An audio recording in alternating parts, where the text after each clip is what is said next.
They slept on Seattle, and now the bill is coming due, and it feels like a vendetta. I'm Matt Coleman, and this Seahawks-Rams matchup isn't just about the standings, man. This is about payback. We've got a linebacker playing with a fresh scar on his heart, a secondary trying to get whole right at the buzzer, a vet on the D-line changing the way people see that blue helmet, and a young safety who hasn't looked like a rookie in a long time. The question is simple. Is this whole package just another chapter, or is this the beginning of a new era in Emerald City for the 12th man? Shock. That's the only word for it when you realize this game against the Rams has become literally a personal war inside Ernest Jones IV's helmet. And you can't just ignore that. The storyline is heavy, man. It's loaded, almost like a movie, because Jones isn't just walking onto that field to fight for the division lead. He's walking out there to settle an old score. A grudge that started the day the Rams looked at his knee and basically said, "You're done." And you, veteran fan, you know what happens when a guy with a chip on his shoulder decides to turn his past into fuel. The whole thing gets wilder when you remember how it started. Drafted by the Rams, Super Bowl champ, a day one starter, and still discarded when the franchise decided his body wouldn't hold up. You've seen this movie in sports before. Players Seattle just wraps its arms around. Guys who show up written off and are reborn here. Like the Pacific Northwest just hands them back a piece of their soul. And Jones, now wearing the green dot, became exactly that, a rebirth at linebacker. The guy setting the tone for the defense. The guy staring down the O-line and making adjustments before Mike McDonald even finishes the call at his headset. Now think with me. How can you not feel the emotional weight of him facing the team that tried to speed up his exit from the league? Especially after he flat out said he wants to make the Rams feel pain every time they see his number bearing down on the quarterback. It's impossible not to feel that tension in the air. And when you look at the field, the X's and O's just crank up the volume on the story. 94 tackles in 10 games last season. Vocal leadership. Automatic respect from vets like Leonard Williams, sideline-to-sideline explosion, insane instincts. Jones became the heart of this defense. And if he's back on Sunday, it's not just Seattle that gets a boost, it's the entire defensive identity that starts beating again. No, imagine channeling that energy directly at the rival, fighting you for the same NFC West crown. That changes a locker room, it changes the mood, it changes the vibe. Even you watching this can feel the pressure ratchet up. But there's an even more important detail. How his personal vendetta prepares the ground for another vital part of this game. A unit that might get a decisive reinforcement right now, just as the most emotional game of the season is closing in. Because if Jones is carrying the fury, the next piece of news brings something that carries hope, and maybe, just maybe, a return that changes how Seattle will handle the most dangerous passing attack in the division. Is this timing perfect or what? An unbelievable surprise. That's the feeling you get when a medical report that seemed like it was heading for another week of maybe suddenly flips and becomes a central piece on the Seahawks' emotional and strategic chessboard. Because let's be honest, veteran fan, you've seen seasons fall apart because of small details in the secondary. You've seen Seattle lose huge games because one starting corner couldn't get back in time. You've watched the defense turn into a house of cards when just one piece was missing. But this time, in the most emotional week of the year, the news flips the script. Josh Jobe practiced, full capacity, and that changes everything. The impact isn't just physical, it's mental, it's structural, it's symbolic.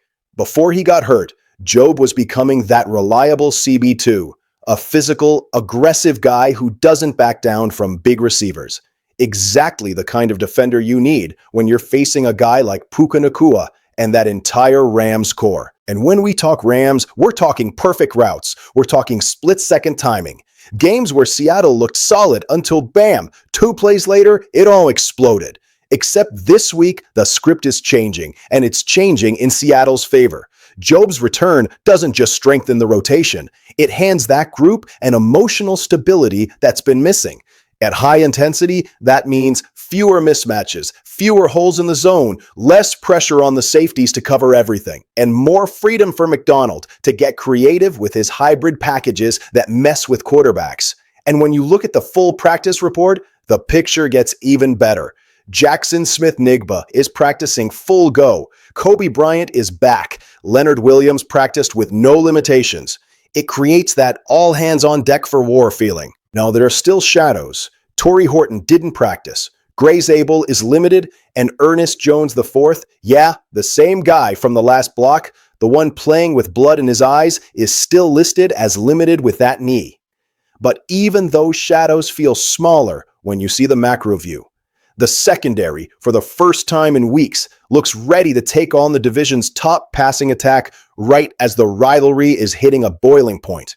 But there's another layer here, and you probably already feel it. This defensive comeback doesn't mean a thing if Seattle doesn't use its other big advantage, one that didn't exist last year, one that gets right inside Sean McVay's head. Because if the defense gets stability from Job, the next block shows how Seattle got a completely new weapon, an advantage that could flip the entire board. And that's when this really heats up. You ready to understand what Los Angeles has never had to deal with before? Would you have believed this a year ago? That Seattle would come into a Seahawks-Rams game with advantages so clear they almost sound like an exaggeration? Well, 12s, as weird as it sounds, that's the scenario. And it's almost uncomfortable seeing how the axis of this rivalry has tilted so fast.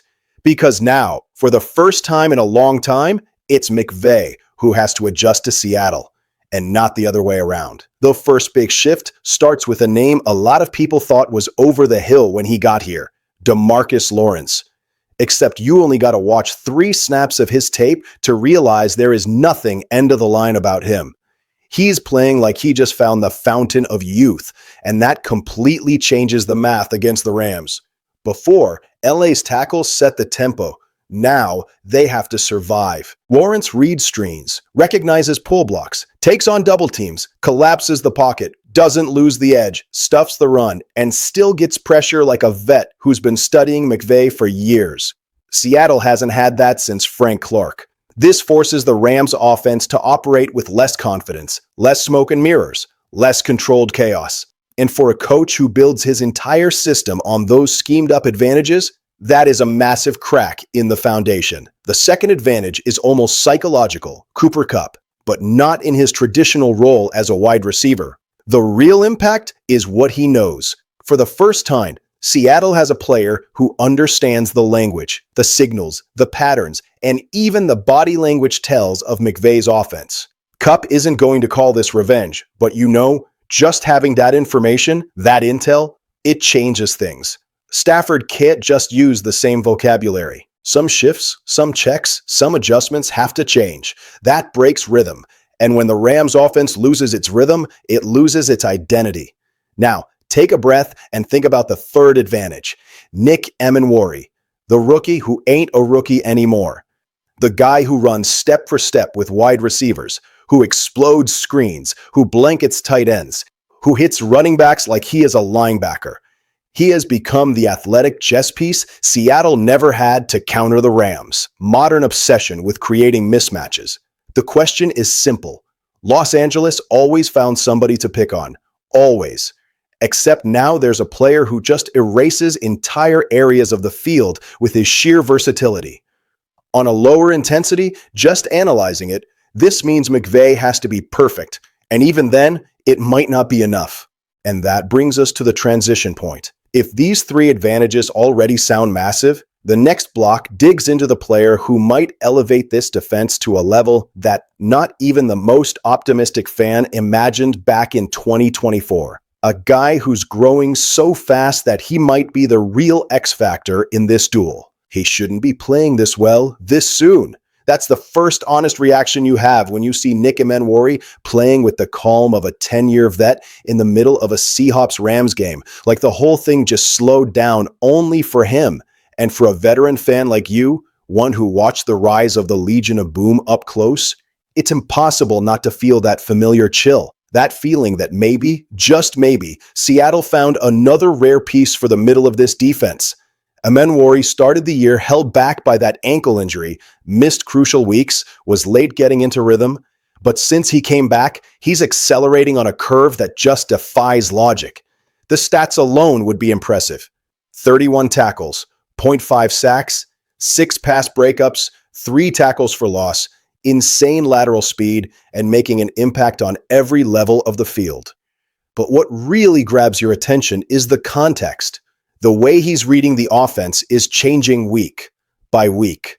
He doesn't react. He anticipates. He doesn't follow the pace. He imposes his will. And that's uncommon for any rookie. For one who missed damn near a month, it's extraordinary. High intensity. Just look at the last game. 9 tackles, 4 passes defended, his first career sack, clean communication, aggressive execution. Devon Witherspoon already said it. Your rookie days are over. And that's not just locker room banter. That's respect. That's recognizing he is already playing above the curve. On a lower intensity, looking at the tactical film, the impact is even clearer. Mike McDonald is molding Amenwari with surgical care. He can play at 3 different levels, in the box, in the slot, and deep. But the plan is not to waste this talent by spreading him too thin. They're picking their moments, specific doses, specific packages.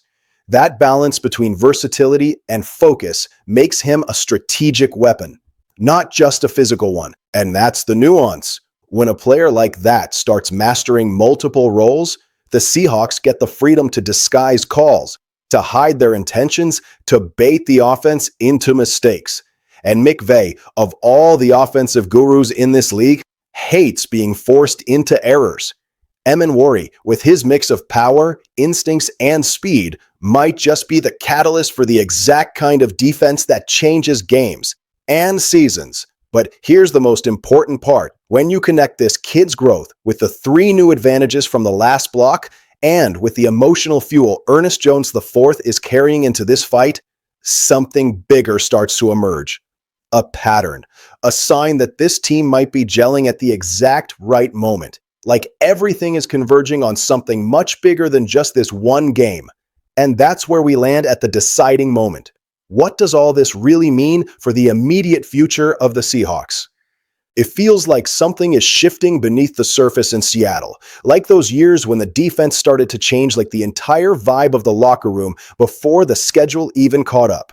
This mix of personal vendetta, tactical maturity, explosive growth from the young guns, and a roster that's finally starting to breathe as one, it creates an energy that veteran fans recognize on instinct.